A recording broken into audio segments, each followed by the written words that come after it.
Alrighty. Good evening, all. This is W2NDG, Neil from Highland. And this is the OMARC Sunday Night Science and Technology Minute. First, let's pause for any emergency or priority traffic.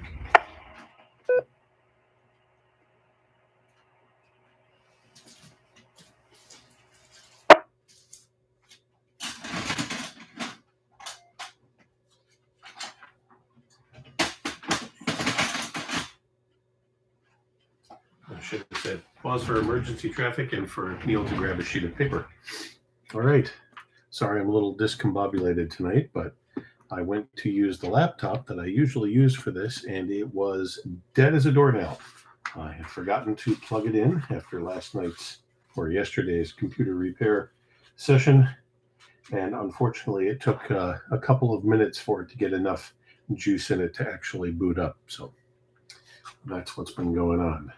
Anyway, we're going to have our little discussion here on science and technology tonight. I'm usually accompanied by Jim K2BHM. Jim is still away, enjoying his relaxation on an extension, and we all wish we were him.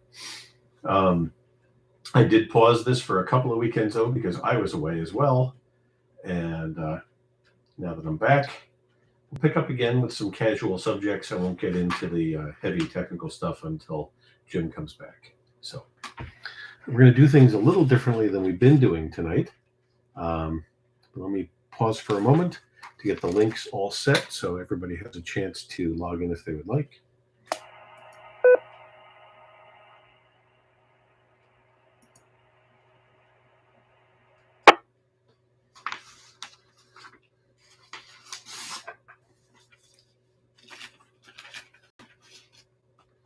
Okay, we are good. YouTube is up. The laptop is working. And I believe the audio should be good. So let's get going. And like I said, we're going to do things a little differently tonight. We're going to go for check-ins first. And I need that because I need a panel. So you don't have to be a member to check into this net. You do need a ham radio license. And along those lines, you're going to give me your call sign, your name, and your location. Please come now with tonight's check-ins.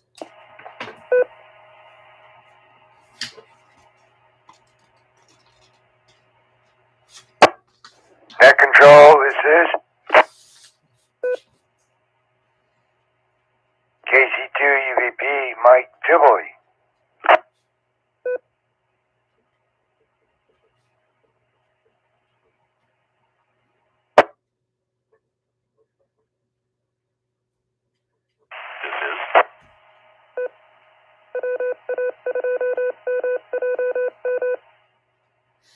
WA2RKN, Jerry, Hyde Park.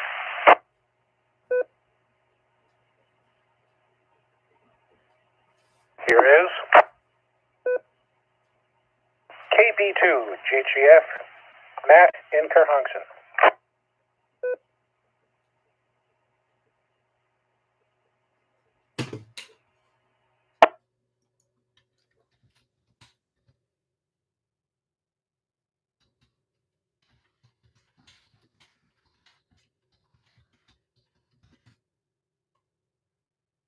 All right, we've got KC2 UVP, Mike from Tivoli, WA2RKN, Jerry from Hyde Park, and KB2 GGF, Matt from Kerhonkson. Jerry, I'll mention you are 100% readable, but your signal is not as strong as it usually is. There's a little bit of hash in the background, but not interference or static. You just sound like you are running less wattage than normal. Actually, I'm running less radios than normal. All the radios are gone on my quarter wave ground plane, so there's that. Okay, like I said, you're 100% readable. I just thought I would mention because sometimes people are unaware that there's been a change. All right, so we have 3 logins. Is there anybody else who would like to check in before we get going? This is KB2VAH, Jim.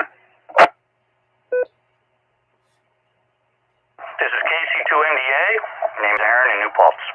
I'm just eating dinner, so I'll be back in a few. Here is K2LD, Bob in Tannersville with a fresh cup of coffee, ready to go.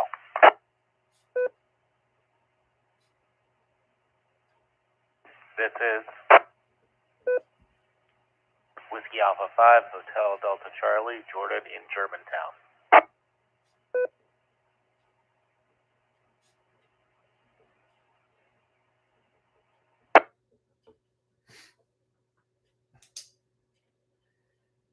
All right. Check-ins of KD2VAH, Jim, KC2NDA, Aaron, K2LD, Bob. I'd ask for a cup of coffee as well, but I do need to sleep at some point tonight. And WA5HDC, Hotel Delta Charlie. Did I get that correct? Roger that. Is that intentionally spell out Washington, D.C.? Yes, sir. I'm actually visiting from Washington, D.C. this week with my family. Excellent call sign, sir. I like that. Well, welcome, Jordan. We usually talk about science and technology in here. It's going to get a little strange tonight, but I think everybody will like it. So just bear with me. Any other check-ins other than the 7 so far?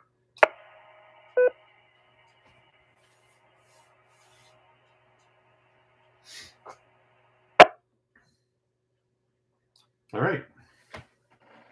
Let's go. I'm going to, I know I usually have a monologue before I even do check-ins. So I'm going to do that now. I'm going to say something. It'll run for a little while. And then I'm going to ask everybody to tell me what it is. What am I talking about? So let me go. I'm not even going to say what it is. All right. Drop, clear the repeater, and I will speak my speak.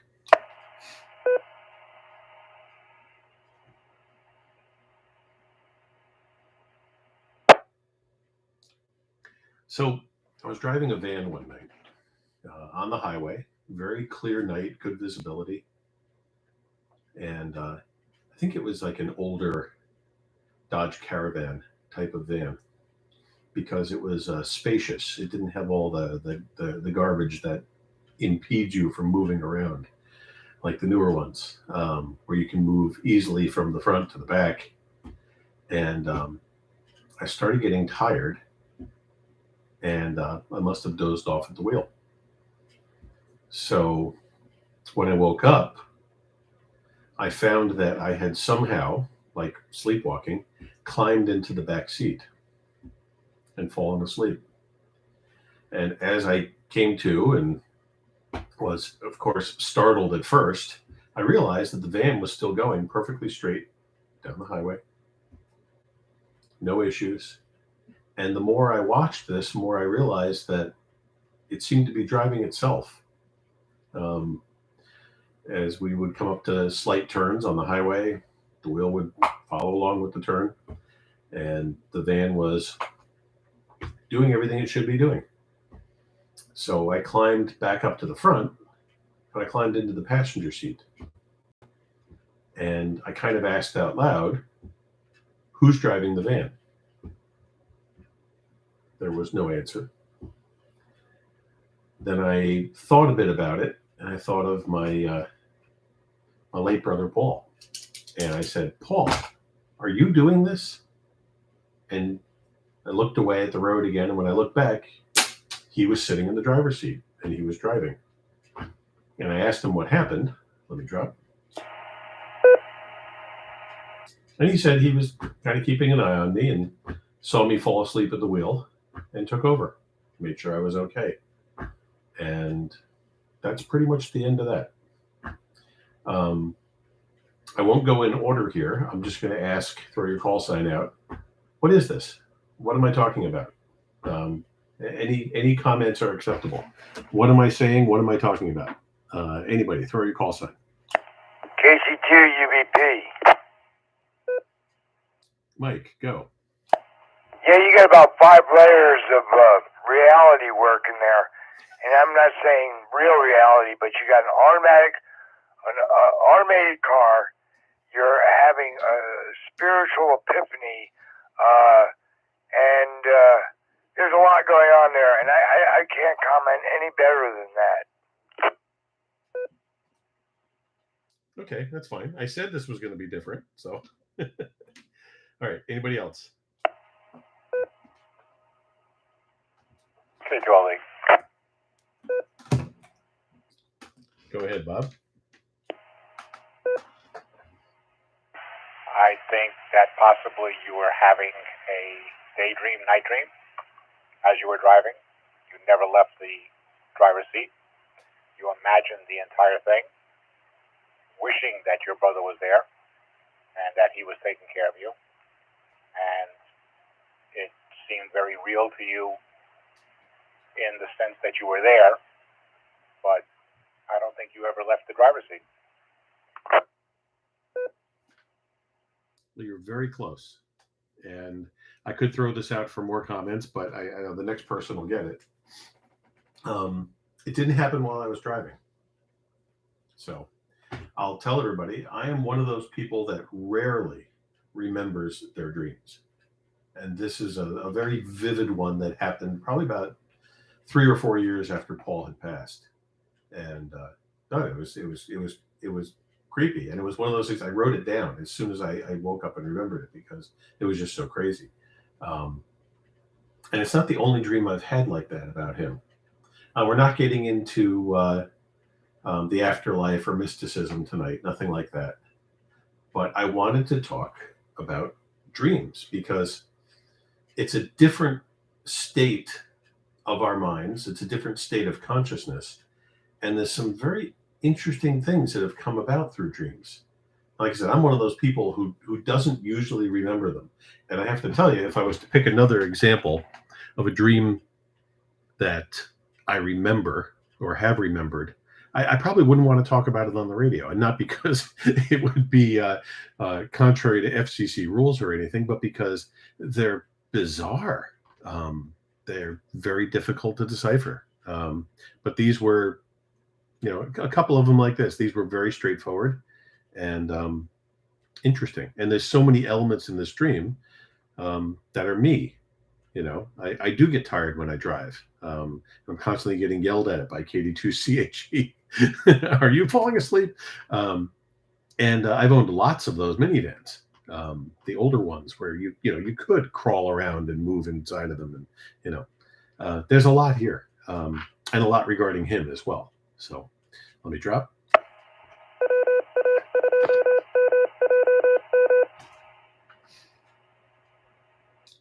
W2NDG on the OMARC Sunday Night Science and Technology Net. The thing that sparked this was some things that I was reading where people had just happened to throw out, the idea of dreams for inspiration. And I'm going to read a short list here. Google, DNA,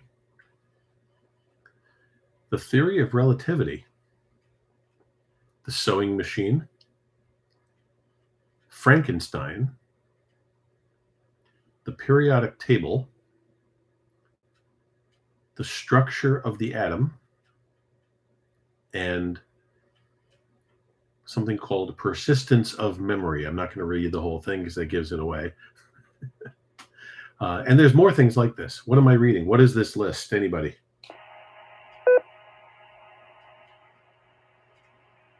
Inventions thought of while dreaming, KB2GGF. Yes, excellent. And it's really neat is that our mind, because it can function differently when we're asleep, can come up with these things. I'll have to say I've never come up with anything brilliant while I'm dreaming. The self-driving car is a reality already, and then not working as well as mine did in the dream. But I think what we'll do is we'll go around here, and I want to know if anybody has had a revelation from a dream or inspiration from a dream anything like that, a creative idea that came from a dream. Um, on the first round, we'll just do that. See if anybody has experienced anything like, obviously, Einstein here, I guess, which is really interesting. So, all right, up to the top. Mike from Tivoli. That'll be about your dreams. Well, I don't actively remember my dreams, but I remember one time I woke up and I couldn't shake it. And I went to work and I explained the dream to a friend, and he delineated it so perfectly. It was like I took a pill and everything was all right. But I don't actually actively dream. But dreams are very important to me. But I don't. I'll sleep tonight and wake up and I'll do my daily chores. But I don't actively remember my dreams. This one dream, he explained everything to me, and I'm going like, you know what? You're right. No, that's me. And the thing is that I have to, if it's something I remember, either because it interrupted my sleep or, for some reason it was still persistent when I got up, I have to write it down because it fades. It's amazing the way that happens. But Jill will tell you every now and then, obviously, I'm having a bad one because I will yell, something like no or whatever. But haven't come up with any ideas from them yet. But no, yeah, Mike, you and I have similar issues there. So, Jerry, any inspiration or a famous painting that you painted that came to you in a dream? Statue that I chiseled that came to life, perhaps? No, nothing like that. I also rarely remember dreams. I did one. I did remember more younger in my high school days. And in one in particular, I had built a kit VTVM, my first pass at some electronic test equipment. And let me drop it for a second. And finally got it all finished, put together, and didn't work right. Crap, it was late, and all right, go to bed. And woke up in the middle of the night and realized I had put in a component backwards. Resistor, the old point-to-point wiring style, all components mounted, you interlaced everything with the components in 3D. I was supposed to tie two pins on a tube socket together. One lead of a resistor, and the other end went to some terminal strip someplace. And I realized I got the order wrong. And got up, turned it around, turned it on, and worked the charm. WA2RKN. So I'm guessing that it's similar to, as they say, when you get frustrated on a particular task or solution and you walk away from it and do something else, something relaxing. You don't want to do something that's more stressing. And in the middle of doing something completely different, sometimes the solution just kind of flashes. I've had that happen multiple times. Is it similar to that, you think?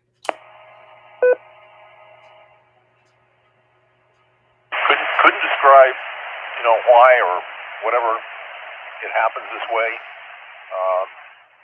This kind of touches upon lucid dreaming to some extent, I think, which is something I'd love to try if I could, make it happen. I mean, just think of it, directed dreaming. All the stuff you can't do in real life. You want to fly? Hey, how about walking on the moon? Just think of the possibilities. WA2RKN. I think I saw a movie about this once. But yeah, it would be cool. And I know, as we talk about stuff like this, there's elements. I did used to remember more of them. And one of the things I can remember is that there are places I would always revisit. And they were places that were familiar to me in name. So let's say my school, for example, would be in a dream, and it would be in multiple dreams. But in my dream, it would look completely different than the actual location. But it would repeat. It would always be different like that. It would have crazy features to it, but those features would always be there when I dreamt about it. More recently, I've dreamt about owning a house, and it's not this house in Highland. It's an old, like Victorian house, huge, that has all sorts of crazy passageways into other sections of the house and lofts, and just endless. Really, really crazy place. Wouldn't mind owning that one. I'd hate to pay for the heat, but I wouldn't mind owning that one. All right, Matt, KB2GGF. Any Einsteinian-like dreams on your pillow?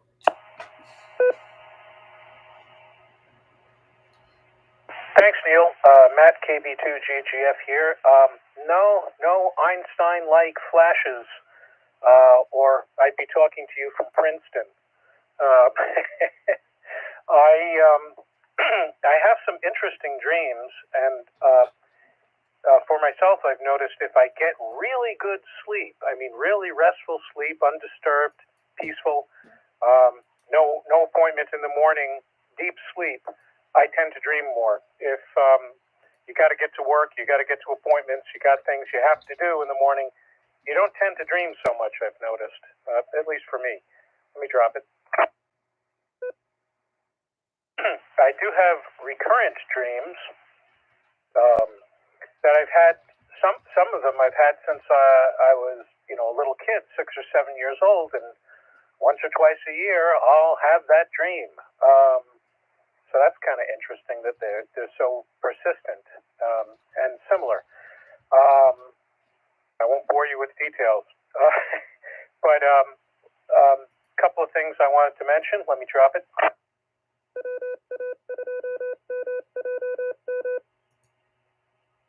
When I am stuck on a problem and I am not making progress, I actually try to daydream about it. I don't go to sleep, but I just try to empty my mind of pressing thoughts and what I have to do, and just let thoughts come to me, in some peaceful spot. And I find that often helps me figure out a possible way to do what I want to do. And the other thing is, you made me think, I wish I could remember the name of the society, but there's a society of people, I believe in West Africa, who consider dreams to be reality. So, for example, if you dreamt that somebody ripped you off in business, you could sue them, and the court might uphold it. Or if you dream that somebody is the father of your child, he might be liable for paternity. So they consider dreams to be another reality just as valid, which is kind of interesting. I tend to have good dreams about living in nice houses with people I like. So they're happy.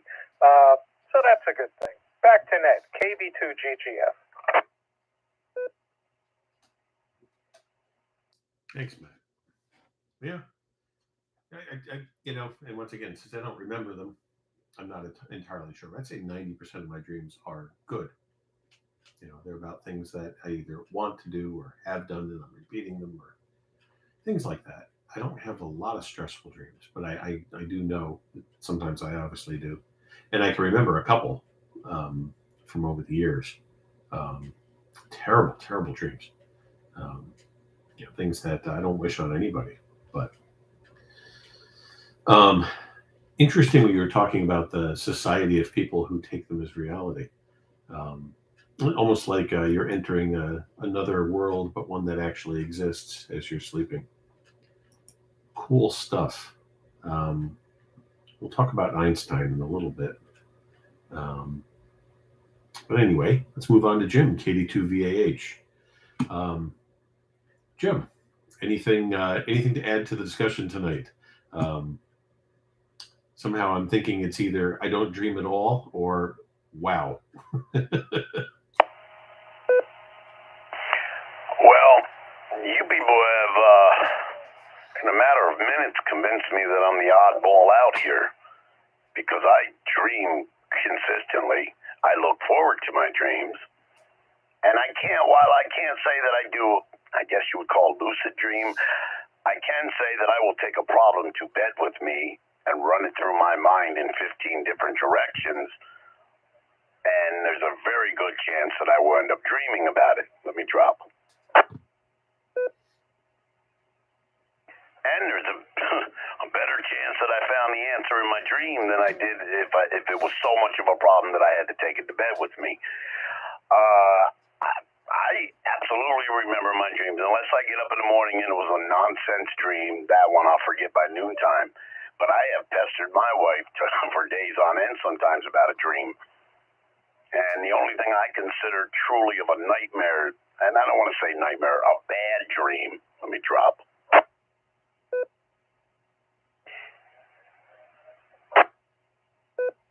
is if somewheres in my dream a limit was tested. I don't know. Jump out in front of a car to save a child, whatever, a limit was tested, and I failed. That is a very bad dream to me, and I will wake up shaking the next day, and it will bother my self-confidence. And I will take that problem right back to bed with me for nights until I get it again. I also take high dosages of melatonin. For one, because it does let me sleep.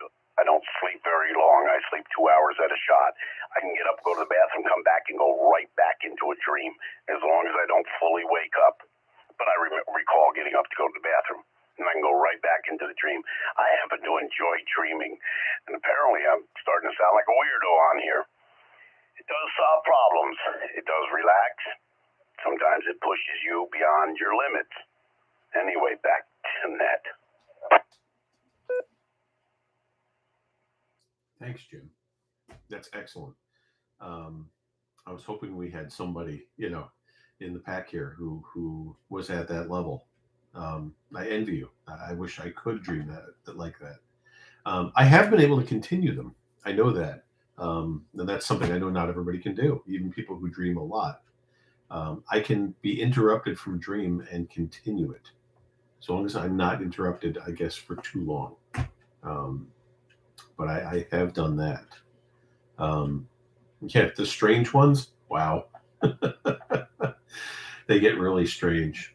I think a common element of mine, as I was saying, is that there are always things from my life in them, but they are completely different. So I'm either working at an old job. If it's a current job, it looks completely different. I'm back in college. I'm back in high school. Um, I'm shopping someplace that I always shop at, but once again, it's completely different. But one of the things that comes into them frequently are, like with the dream with my brother, members of my family that aren't around anymore. My brother, my mother, my father. Um, I remember dreaming about my grandparents, and I really didn't know them all that well because they passed when I was quite young. Um, but I know two of them left quite an impression on me. So it's, people like that. And once again, I think it's my mind, looking for them. Um, One of the things you'll hear me comment on, and if you read some of my old writings, I don't write as much as I used to. One of the things I've talked about in the absence of Paul, since he hasn't been around, is that there are certain things that we would share, certain aspects of our senses of humor, and things that we were into, things that we liked. And I don't know how many times it still happens this many years after he left, that I'll think of something during the day, and I'll even go through the motions of thinking that I'm going to call him and tell him about it. It's interesting. It still happens, and I think it's those moments that I slip back into that state of mind briefly. So it's all healthy, definitely. It's good stuff. No, Jim, you're not weird. W2NDG on the OMARC Sunday night Science and Technology Net. Aaron, KC2NDA. Any of those great projects that I know you're always talking about and I've been told about. But anything like that come from your dreams? Any inspirations or resolutions, if you're still there. KC2NDA. Got a few comments. Yeah, I have had a dream that solved the problem for me. I was listening to your story about the driving incident. I actually have a real one to tell you about that, which is really kind of odd and cool, but at the same time unexplainable. I'll start with that first. I was driving home, and it was really, really late. I don't remember if it was early, I should say. It was probably 3 in the morning, something like that. I was exhausted, and I was just trying to get home. And I was on the thruway past, I don't know what mile marker it was, but it's past coming from south up towards New Paltz. And past the exit, the rest area. And I remember looking in the back of my rearview mirror. And I remember I was so tired that I said, you know what, I'm going to drive in the middle of the road. There was nobody on the road. So I'm driving, with the passing, the orange, passing white line or orange lines. And I remember staying in the middle because, that way I had more time in case I started swerving or veering off. And I remember seeing lights in the back, way back on my rearview mirror. And all of a sudden I woke up and I was only about 2 miles away from the New Paltz exit, and there was a policeman behind me with his lights on. And if you know anywhere, that's quite a bit of miles in between, and it's not straight.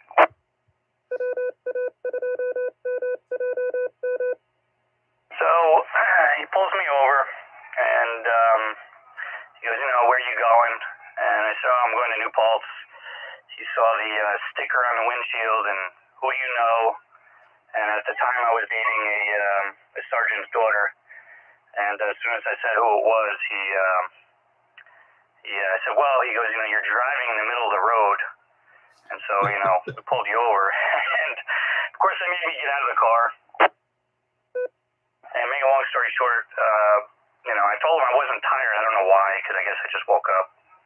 And then when I got out of the car, I said, yeah, I'm beat. I said, he goes, all right. He goes, we'll follow you up to the New Paltz exit, and it's only a mile away. And have a good night. So I got lucky, but, there was probably at least maybe 5 or 10 minutes where I had no recollection of driving. And I don't know how I got there.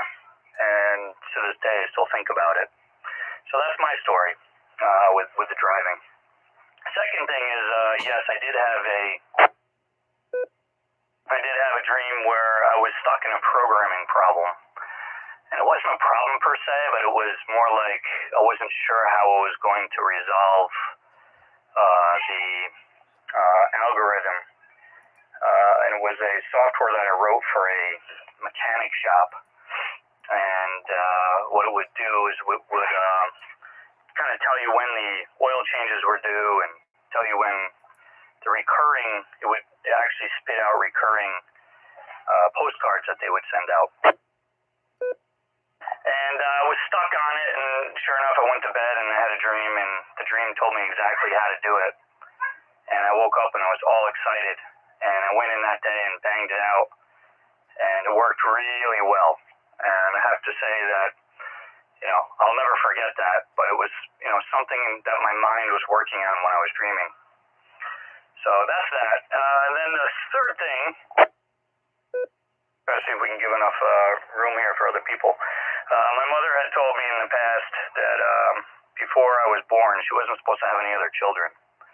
And before I was born, I came to her in a dream, and I asked her, I will come to live with you, but will you take care of me? And then, she, like I said, she wasn't supposed to have any children. She had gangrene and everything else. And then she said, as long as you're a good boy. And then I disappeared. And I guess, she believes to this day that was me in her dream. And there's other stories I have of my sisters and my mother. They have the gift of dreams, quote unquote. But that's for another day. So, all right, turn it back to Ned. Thanks, Aaron. Great stuff. It's about 10 miles between the I guess that's the two rest areas there. One's Modena, one's Plattekill. I always forget which is which, but it's about 10 miles from there to the New Paltz exit. So if he caught you, let's say, a mile before New Paltz, that's about 9 miles. I have two little quick stories I'll throw back at you. Let me drop. My dad, before he started his dental supply company up here, was in the supermarket business for years. When I was born, that's what he was doing. When my brothers were born, that's what he was doing. And Lee and Paul were born when my parents were living in Levittown, Pennsylvania. And Dad was the district manager for a company called Penn Fruit, I believe. They were a supermarket chain from down there. And he would do long hours, come home late. It's, the life of a district manager is long. The hours are, anyway. And he said one night he remembers just being really tired, and he was on the Pennsylvania Turnpike, and he must have dozed off. And whatever he was dreaming about was interrupted by a steady bang. There was this thwack, and then it would repeat, thwack, at whatever interval, but it kept repeating. When he was awake enough to realize what the noise was and what was going on, he slammed his brakes on. There are some parts of the turnpike, at least back then, where there's a recessed median between the two sides. And I guess to save costs or, whatever, logistics, that the reflectors were put in the middle of that median, in double-sided reflectors. And the thwacking noise was him flattening them one after another. And he slammed the brakes on and got out of the car to wake up. And he looked back, and as far as he could see, they were all down. And that was his first thought, was, how long have I been doing this? His second thought was, oh my God, what if I run into an overpass or an underpass? He was very lucky. But yeah. And I don't know a lot of the details, but when I was working for Dad, let me drop, doing the dental supply runs in the truck, as a trainee, I did a lot of vacation coverages, and I got sent all over the place to cover these guys. And I was doing a New Hampshire one and heading up to the guy's territory late on a Sunday night. I lost a very large section of the highway. I don't know if I fell asleep or I got what sometimes they call it white line fever. But I lost probably about 15 to 20 miles of the trip, and stopped. And then really, tried to plan where I could get off and get some coffee or something at that point. But I don't know what happened. I lost about 20 miles of that road because I had gone past an exit that I was supposed to get off on. Scary stuff. Really scary. We don't like when that happens. All right. K2LD. Bob, anything to add to this tonight? This got some good stuff here.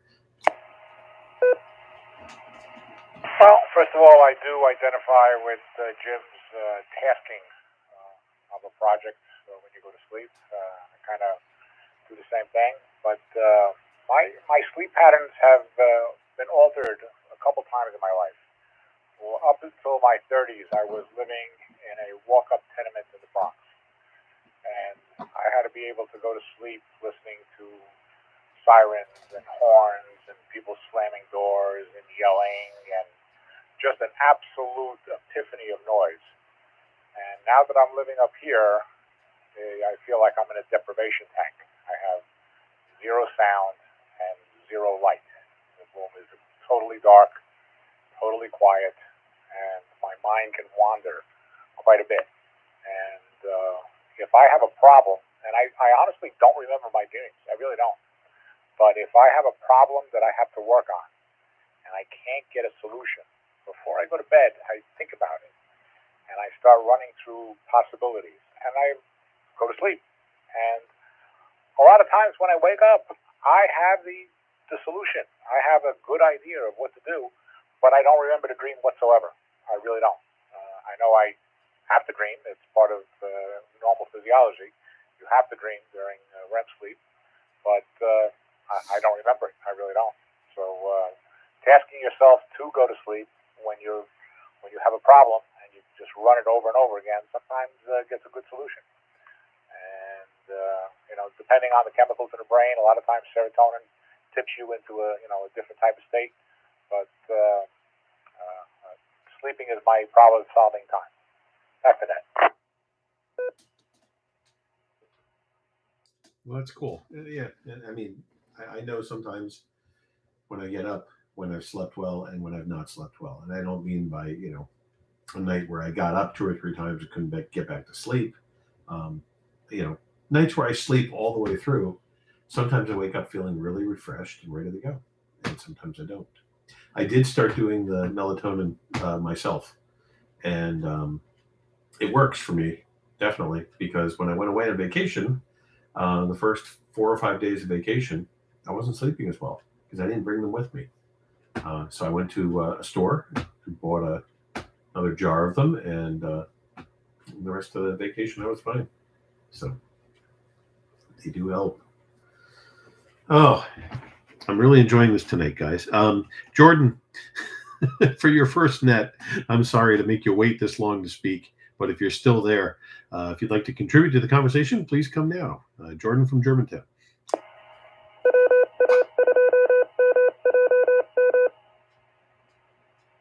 Thank y'all. This has been definitely one of the most interesting nets I've ever checked into while traveling.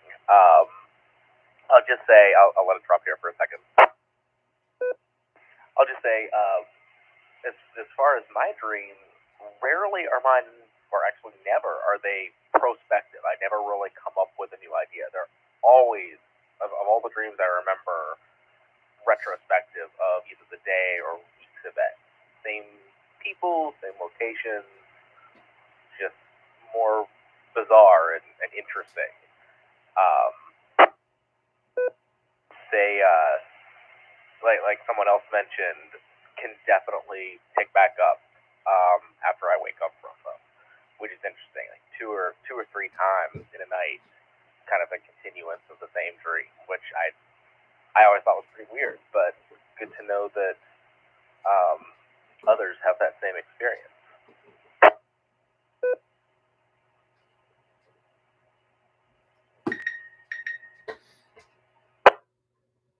Great, thanks, Jordan.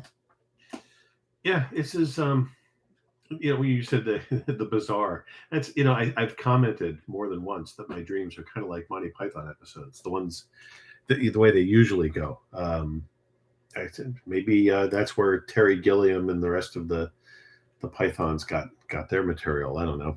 They were probably taking some really good stuff before they went to bed, not melatonin. All of this is a lot of fun. I was going to mention the Einstein thing. So apparently, Einstein dreamt that he was walking through a farm and he found a herd of cows huddled up against an electric fence. When the farmer switched the electric fence on, he watched the cows jump back at the same time. Although the farmer saw them jump one by one. And that's what inspired Einstein's theory of relativity, supposedly, according to this article, that events look different depending on where you're standing because of the time it takes the light to reach your eyes. And obviously, the physics in that dream are exaggerated, but the point was there.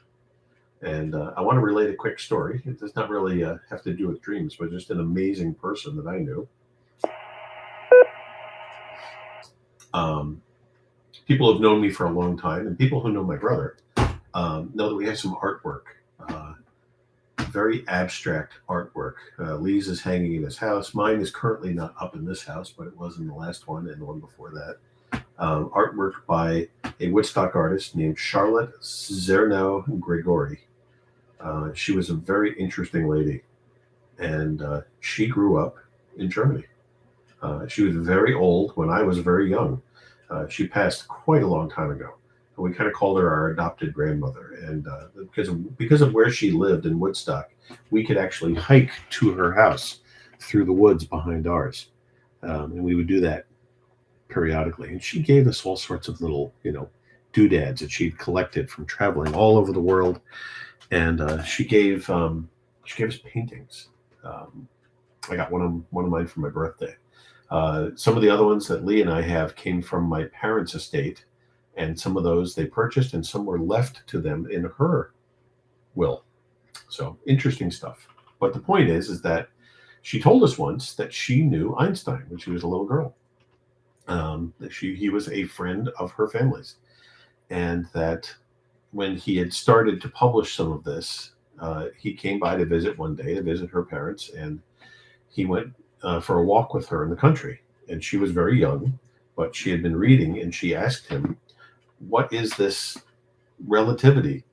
What is it? What have you been talking about? I don't understand it."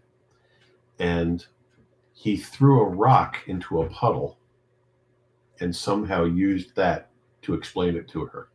I don't know how. I don't know the whole story. And she was trying to relate something that probably happened 65, 70 years before her story.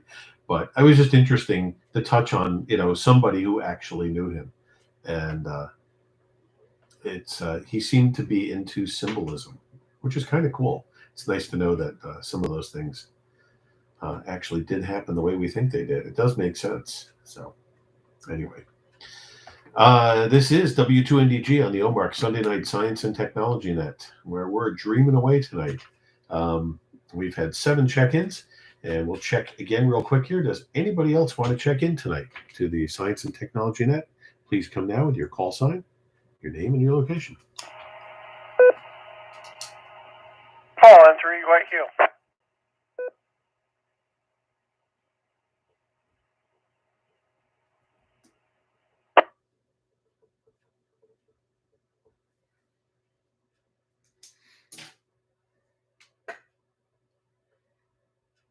All right. We also have Paul from Bloomington/Rosendale. So I assume you've been listening to what's going on, Paul, and I'd be curious to hear if you've had revelations or resolutions from dreams. I imagine if you remember yours and you used to dream about work, yours are probably quite interesting. I'll be honest with you, I have a dream log. And I can tell you a whole bunch of stuff if you really want to know. The most vivid ones had to do with railroading. Running trains off on roadways that don't have tracks on them. I recently got fired because, or shall I say, dismissed because I ran a train off the end of the track, which was one of my dreams, that I ran a train off the end of a track, and you know what I mean. So I'm not working for them anymore. But other than that, there are other things, flying, floating in the air like a bird. I'm talking about all kinds of crazy things I've dreamt about over the years. And like I said, I did give a dream log. It's not complete, but I wanted to know what I was dreaming about, because they say it was had a revelation about what you're really doing in life. N3UIQ. Well, thanks for that, Paul. And yeah, we have one person that keeps a log, which is good. I mean, they tell you to do that. If you're fascinated and curious about your dreams, it's probably something I should have started doing years ago. But like I said, as an adult, I don't really remember most of them. So a lot of fun here. I know I've mentioned some of them. There were 2 very vivid dreams about my brother. One was the one in the minivan. The other one was where he was sitting at my computer in my apartment, and he said that the afterlife was a big computer simulation, and you could basically put yourself into any situation that you could think of. And what a lot of people in the afterlife were doing, according to him, was reliving parts of their life to get those what ifs going. What if you had done something differently, and seeing what the outcome would be. And he logged into some like afterlife net on my computer and showed me what it looked like. And it was like a graphical representation of what was going on before he entered it. And there was like this little cartoon character doing stuff on the screen that looked like him. I know it's ludicrous, you know.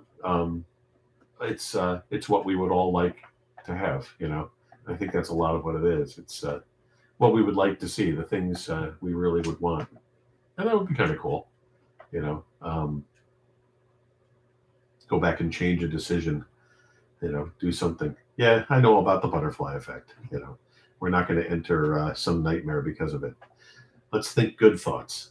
And once again, this is W2NDG on the OMARC Sunday night science, technology, and DreamNet. Let's do a quick run through, and I think we'll end up there if we want to, but we can do a quick run through the list again here, and any other stories anybody wants to relate, or any comments on anything anybody else has said, and we'll continue this for a little while. But like I said, I don't want to run till 10 o'clock tonight. I'm still a little weary from the events of the weekend. So, all right, back up to the top. KC2UVP. Mike, you still with us? And anything else you want to say? Yeah, Neil, I'm kind of disappointed you didn't stop in and do some shopping on yard sale day. I walked away from 20 years of gathering, hunter-gathering. You couldn't get any of the hunter stuff. I devoured that, but I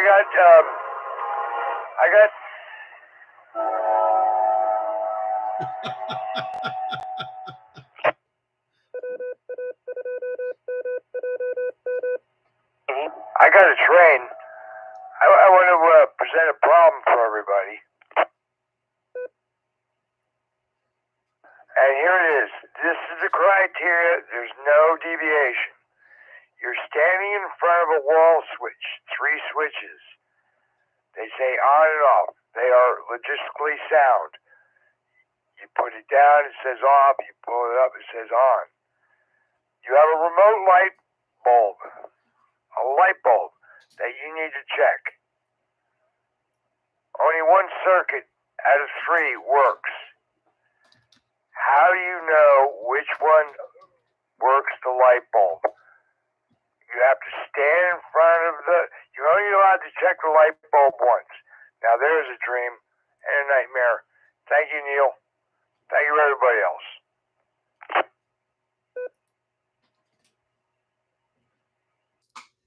I think we've been through the 3 light switch question before. It's interesting stuff. There's actually more than one solution to it, but the one solution I know doesn't have to do with light, and I'll leave it at that. And yeah, was that the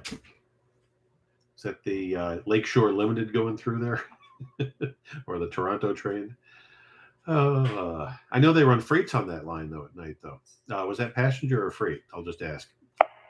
That was a passenger. I get freight somewhere around 2:30 in the morning, and it's a real, you know. Now that I have the handle, I think I live in 2 states. Half of being is half of dreaming, and I'm alive while I'm dreaming. But then when I sleep, I don't lucidly dream. But I'm kind of like in between states of awareness at all times, because I really feel like I'm in between states at all times. Thank you, everybody. KC2 UVP. I'll be listening out. All right, Mike, thanks. I loved the train whistle. That was great. I have spirits visit me in my sleep, and sometimes I remember. Their names are Fiona and Olive, and they're usually dropping a toy on top of me or looking for kibble. Jerry, WA2RKN, anything else for us tonight? Comment. Quick comment, Mike, and then Jerry. I had Coach Cheese visit me personally 40 years